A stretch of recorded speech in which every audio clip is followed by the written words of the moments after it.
Hello students. Last class में हम लोगों ने डिस्कस किया था इलेक्ट्रॉन की डिस्कवरी के बारे में। जे थॉमसन का एक्सपेरिमेंट ये रहा। ठीक है, तो लास्ट क्लास में हम लोगों ने डिस्कस किया था कि यहाँ पर इलेक्ट्रॉन गैस ट्यूब लगाते हैं हम लोग, डिस्चार्ज ट्यूब, जिसमें प्रेशर कितना फिल होता है 10⁻⁻² atm, और वोल्टेज कितने रहते हैं 10,000 वोल्ट। ये हमें याद रखना है। ठीक है, यहाँ से पूछे जा सकते हैं क्वेश्चन। अगर क्वेश्चन कोई इजी क्वेश्चन पूछा गया तो यहाँ से पूछा जा सकता है। ठीक है, एक्सपेरिमेंट हम लोगों ने पढ़ लिया था लास्ट क्लास में। अब इसकी प्रॉपर्टीज की बात करते हैं कि कैथोड रेज की कौन कौन सी प्रॉपर्टी होती है। तो पहली प्रॉपर्टी थी हमारे पास कि जब हमने यहाँ पर एक ऑब्स्टकल रखा था, तो ऑब्स्टकल रखने पर ये जो पीछे की तरफ ZNS स्क्रीन है, यहाँ पर छाया बन गई थी, यहाँ कोई लाइट इमिट नहीं हुई थी। तो इसका मतलब हम बोल सकते हैं कि स्ट्रेट लाइन में जाती है। तो पहली प्रॉपर्टी क्या थी हमारे पास, they travel in straight line.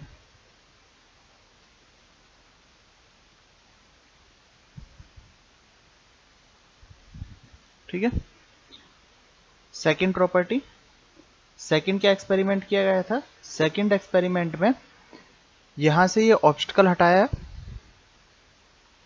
ये ऑब्स्टकल यहां से रिमूव किया, और ऑब्स्टकल रिमूव करने के बाद यहां रखा गया था एक पैडल व्हील। जब पैडल व्हील रखा गया तो पैडल व्हील ये रोटेट हो चुका था, इस तरीके से पैडल व्हील रोटेट हो गया था। तो रोटेट होने का मतलब क्या है, इनके अंदर कुछ ना कुछ मास होगा, ये एनर्जी की फॉर्म में नहीं होंगी। तो हम बोल सकते हैं दे हैव सम मास। ठीक है, कुछ ना कुछ इसके अंदर मास है, एम मास हमने मान लिया, कितना है अभी पता नहीं। थर्ड एक्सपेरिमेंट क्या किया गया था, थर्ड एक्सपेरिमेंट में यहां से ये पेडल व्हील रिमूव किया,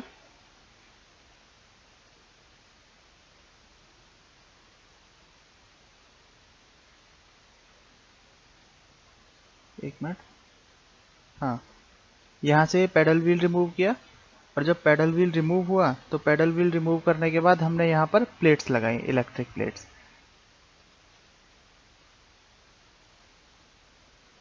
ये पॉजिटिव प्लेट, ये नेगेटिव प्लेट, तो ये सारी जो रेज हैं कैथोड रेज, ये किसकी तरफ डाइवर्ट हो गई, ये पॉजिटिव प्लेट की तरफ डाइवर्ट हो गई। तो इसका मतलब क्या हुआ, they have some negative charge.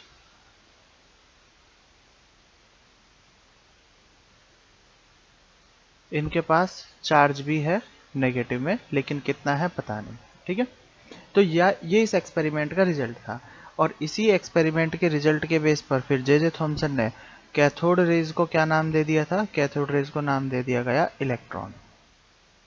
और भी बहुत सारे एक्सपेरिमेंट थे जिनसे बहुत सारी प्रॉपर्टी के बारे में पता चलता था, सिर्फ ये तीन नहीं थे।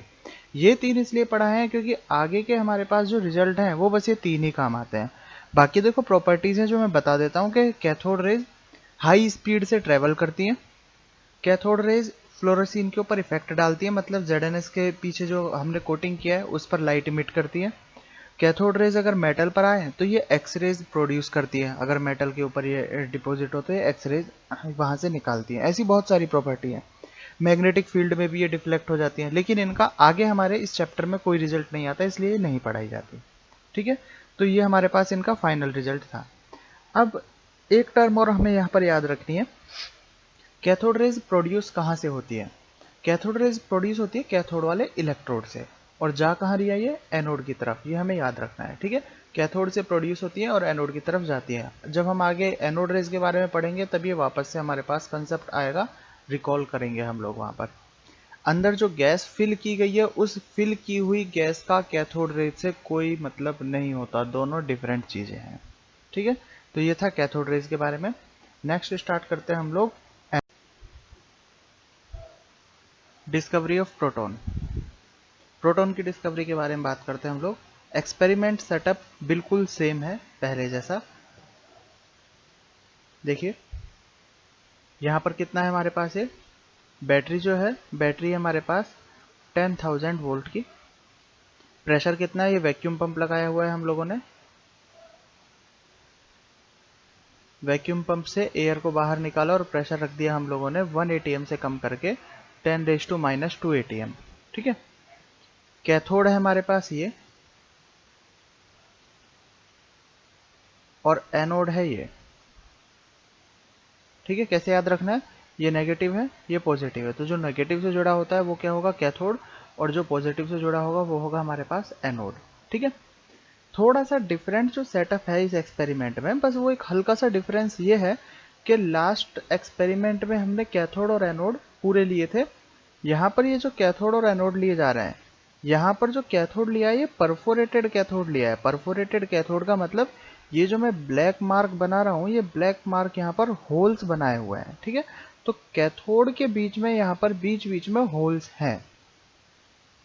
ऐसा किस लिए किया गया है तो उसके बारे में हम बात करेंगे, एक एक करके मैं पूरा बताऊंगा, और सिर्फ एक्सपेरिमेंट पढ़ने के हिसाब से नहीं बताऊंगा, साइंटिस्ट ने क्या सोचा होगा और क्या सोच के ऐसा सेटअप लिया होगा, वो चीज़ के बारे में ही हमें पूरा डिस्कस करना है, ताकि हम लोगों को भी नई डिस्कवरी करने में किस तरीके से सोचा जाता है उस तरीके से हमारा दिमाग चले उस डायरेक्शन में। ठीक है, तो यहाँ पर देखो कैथोड लिया गया परफोरेटेड, और पिछली बार हमने जो कोटिंग की थी वो कोटिंग की थी सिर्फ एक तरफ, दोनों तरफ कोटिंग नहीं थी।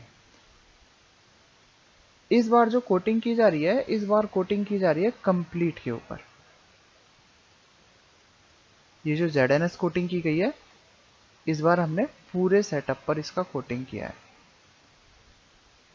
ठीक है, तो ये जो है हमारे पास ग्रीन मार्क से, इसको हम डिनोट कर रहे हैं ZNS से, ZNS कोटिंग, ताकि कोई भी पार्टिकल टकराएगा तो पार्टिकल टकराने पर हमें पता लगेगा लाइट इमिट होने से, जैसे लाइट इमिट होगी हमें पता लग जाएगा कि यहाँ कोई पार्टिकल टकराया।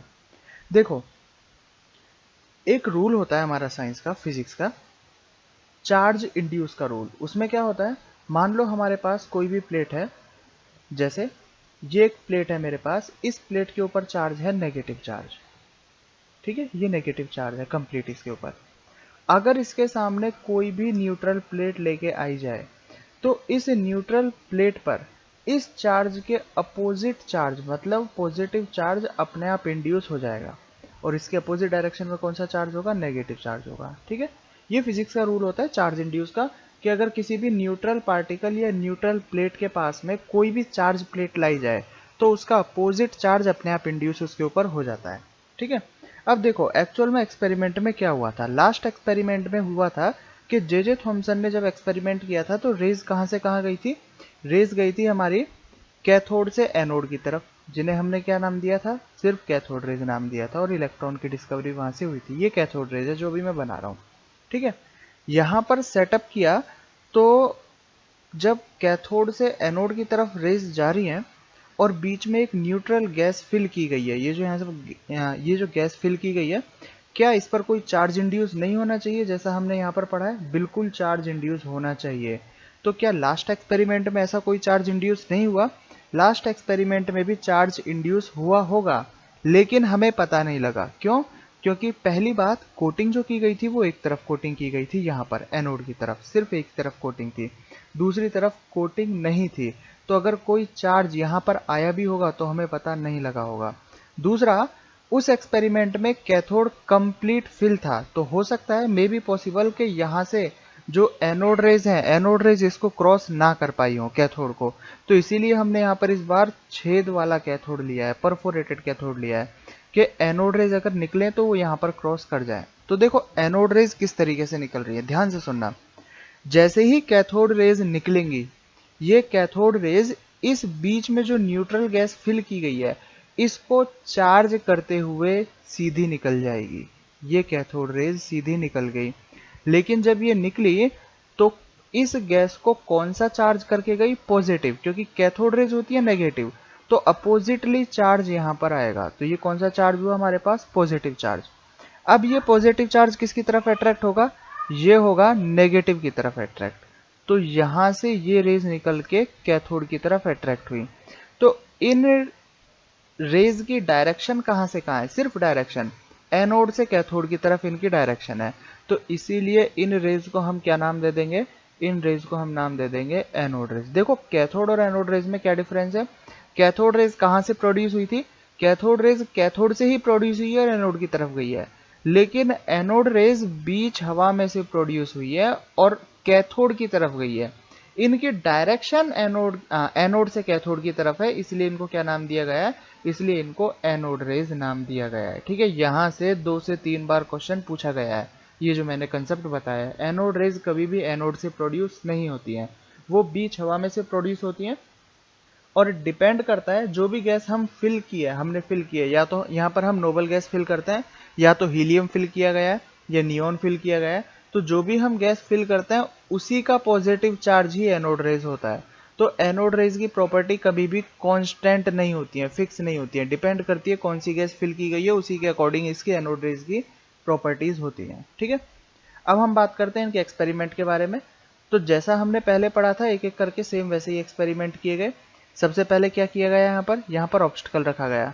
जब ऑब्स्टिकल रखा गया तो ऑब्स्टिकल रखने पर पता लगा कि ये यहाँ पर शेड नहीं बना रहे हैं। शेड नहीं बनाने का मतलब ये रेज इस ऑब्स्टिकल से आके रुक गए होंगे।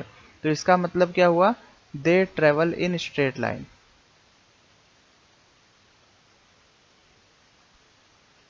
ये स्ट्रेट लाइन में ट्रेवल करते हैं, सेम प्रॉपर्टी। ठीक है, सेकंड, फिर से पेडल व्हील रखा गया।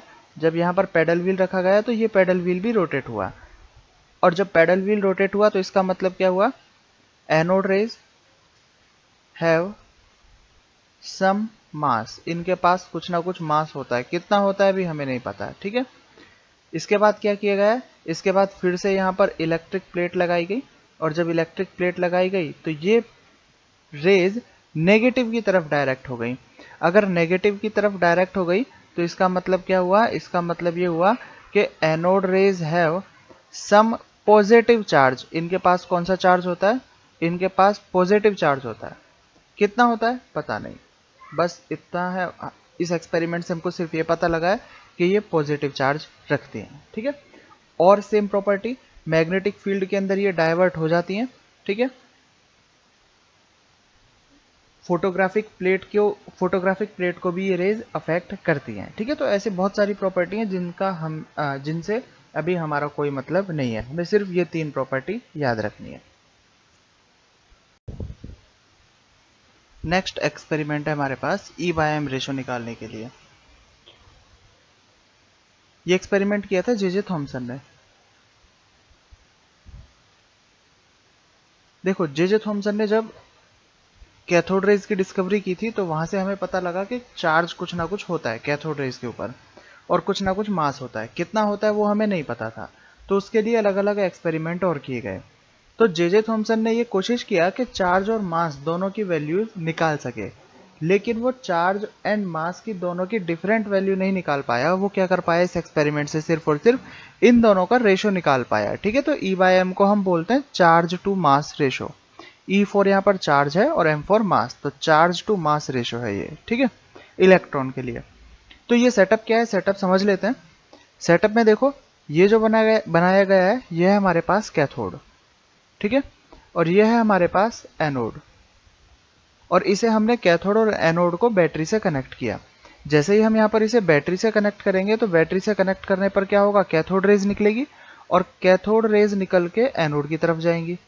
एनोड पे हमने छोटा सा होल किया हुआ है ताकि यहाँ से ये रेज निकल सके। ठीक है, तो ये यहाँ से रेज निकलेगी, और ये स्क्रीन लगाई हुई है जो हमें पता लगेगा कि ये रेज कहाँ टकरा रही है। स्क्रीन किसकी है, हम पहले भी डिस्कस कर चुके हैं, ये ZNS का कोटिंग होता है। जहाँ पर भी जहाँ पर भी ये टकराएगी एनोड कैथोड रेज, वहाँ पर लाइट इमिट हो जाएगी। ठीक है, अब देखो, यहाँ पर हमने 2 फील्ड और लगाए हैं। यहाँ पर हमने ये लगाया है पॉजिटिव प्लेट, और ये लगाया है नेगेटिव प्लेट। ठीक है, तो ऊपर से नीचे की तरफ यहाँ पर लगाया गया है ये इलेक्ट्रिकल फील्ड लगाया गया है, इलेक्ट्रिक फील्ड है। ठीक है, और यहाँ पर ये मैग्नेटिक फील्ड लगाया गया है, जिसमें मैग्नेटिक फील्ड का ये है नॉर्थ पोल और ये है साउथ पोल। और इलेक्ट्रिक और मैग्नेटिक फील्ड यहाँ पर दोनों एक दूसरे से परपेंडिकुलर हैं। इलेक्ट्रिक फील्ड यहाँ पर ऊपर से नीचे की तरफ है, और मैग्नेटिक फील्ड लेफ्ट से राइट की तरफ है। ठीक है, तो ये एक्सपेरिमेंट सेटअप है यहाँ पर। अब देखिए किस तरीके से होगा एक्सपेरिमेंट। जैसे ही कैथोड से एनोड की तरफ रेज जाएंगे, तो पहले एक्सपेरिमेंट में 3 एक्सपेरिमेंट किए थे टोटल। पहले एक्सपेरिमेंट में ओनली इलेक्ट्रिक फील्ड ही अप्लाई किया गया है, मैग्नेटिक फील्ड यहाँ पर अप्लाइड नहीं है, ओनली इलेक्ट्रिक फील्ड है। तो कैथोड रेज के ऊपर चार्ज कौन सा होता है, नेगेटिवली चार्ज होती है, और यहाँ पर इलेक्ट्रिक फील्ड है, तो ये कौन सी प्लेट की तरफ चार्ज अट्रैक्ट होंगी, पॉजिटिव प्लेट की तरफ अट्रैक्ट होंगी। तो ये जो रेस जा रही थी यहाँ से, ये पॉजिटिव की तरफ अट्रैक्ट होकर थोड़ी सी ऊपर की तरफ डाइवर्ट हो जाएगी और कहाँ टकराएगी, इसे हम नाम दे देते हैं P1 पॉइंट पर ये टकराएगी। ठीक है, देखो सीधी जानी चाहिए थी, लेकिन इलेक्ट्रिक फील्ड लगाया तो पॉजिटिव प्लेट की तरफ ऊपर की तरफ अट्रैक्ट हो जाएगी और P1 पॉइंट पर चली जाएगी। ठीक है, अब क्या होगा देखो, नेक्स्ट एक्सपेरिमेंट में क्या किया गया, नेक्स्ट एक्सपेरिमेंट में इलेक्ट्रिक फील्ड बंद कर दिया गया और मैग्नेटिक फील्ड अप्लाई किया गया। तो फ्लेमिंग रूल से मैग्नेटिक फील्ड में इसमें नीचे की तरफ फोर्स लगेगा। देखो नॉर्थ पोल यहाँ पर है, ये नॉर्थ पोल है और ये साउथ पोल है, तो फ्लेमिंग रूल के हिसाब से नेगेटिव पार्टिकल के लिए कहाँ पर अप्लाई होगा फोर्स, नीचे की तरफ। तो ये जो रेज है ये कौन से पॉइंट पर जाकर टकराएगी, ये जाएगी P3 पॉइंट पर जाकर टकराएगी नीचे की तरफ। ठीक है, फिर इस एक्सपेरिमेंट में इलेक्ट्रिक फील्ड भी मैनुअल है और मैग्नेटिक फील्ड भी मैनुअल है, हमें पता है कि हम कितना फोर्स अप्लाई कर रहे हैं। तो हमने क्या किया, हमने इलेक्ट्रिक और मैग्नेटिक फील्ड दोनों को इस तरीके से अप्लाई किया कि दोनों एक दूसरे को बैलेंस करें और ये रेज बिल्कुल सीधी जाकर P2 पॉइंट पर टकराए। हमें रेज कहाँ चाहिए, ये P2 पॉइंट पर चाहिए। अगर ये रेज P2 पॉइंट पर टकराती है तो हम वैल्यूज नोट करेंगे वहां पर इलेक्ट्रिक और मैग्नेटिक फील्ड की, और वहां हमें पता लग जाएगा कि अगर P2 पॉइंट पर टकराती है तो यहाँ पर इलेक्ट्रिक फील्ड और मैग्नेटिक फील्ड दोनों क्या होंगे, बिल्कुल इक्वल होंगे। ठीक है, और इलेक्ट्रिक फील्ड और मैग्नेटिक फील्ड इक्वल होंगे तो दोनों के फॉर्मूलेज अप्लाई करेंगे। और यहाँ पर मैं बिल्कुल भी फॉर्मूले के बारे में बताने वाला नहीं हूँ, क्योंकि फिजिक्स में अभी तुम लोगों ने बिल्कुल भी मैग्नेटिक फील्ड नहीं पढ़ा है। ठीक है, जब ये मैग्नेटिक फील्ड के फॉर्मूलेज पढ़ लोगे तभी आगे का एक्सपेरिमेंट ही समझ में आएगा, और इसकी इतनी ज़रूरत है भी नहीं, हमें सिर्फ ये एक्सपेरिमेंट सेटअप पढ़ना है कि सेटअप किस तरीके से बनाया हुआ है। तो इस सेटअप में इस तरीके से हमने पढ़ा कि हमें पॉइंट कहाँ चाहिए, P2 पॉइंट पर एनोड रेज चाहिए, ताकि इलेक्ट्रिक फील्ड और मैग्नेटिक फील्ड दोनों इक्वल हो जाएं। और जैसे इलेक्ट्रिक फील्ड और मैग्नेटिक फील्ड इक्वल हुए, दोनों के फॉर्मूलेज रखे, तो यहाँ से हमारे पास चार्ज टू मास रेशो आता है 1.75 इंटू 10⁻11 कूलाम्ब पर किलोग्राम, ये यूनिट होगी। ठीक है, तो इस एक्सपेरिमेंट से हमें क्या मिला, इस एक्सपेरिमेंट से हमें चार्ज टू मास रेशो मिला, और ये रेशो हमें याद रखना है, ये बहुत ही इंपॉर्टेंट रेशो है। ठीक है, E/m रेशो क्या होगा यहाँ पर 1.75 इंटू 10⁻11 कूलाम्ब पर केजी, किसके लिए, कैथोड रेज के लिए।